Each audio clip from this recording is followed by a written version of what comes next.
Guys আমার বন্ধুরে নিয়ে আইছি ঘুরবার লাগিয়া। আমার বন্ধু অনেক গরমে গাইমে গেছে গা, তো আমিও ঘামছি। আজকে প্রচুর লেভেলে গরম পড়ছে, কালকে গরম পড়ছিল কিন্তু আজকে একটু বেশি। কারণ আজকে মানে দিনের কোনো বাতাস নাই, কিন্তু রোদটা অনেক বেশি। দোস্ত কিছু বলবা?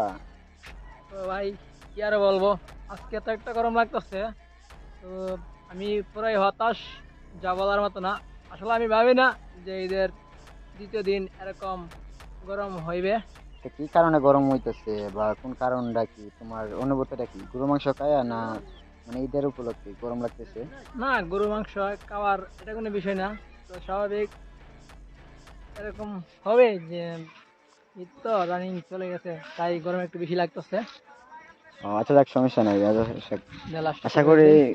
অবশ্যই আপনারা আমার বন্ধুরা একটু সাপোর্ট করেন, আর আমিও ভিডিও দেওয়ার জন্য অবশ্যই আপনার প্রস্তুত নেবেন। আর সবাইকে ঈদ মোবারক, ঈদের দ্বিতীয় দিন। আর এখন তো সবাইকে মাইক্রোফোনটা বয়ে দিয়ে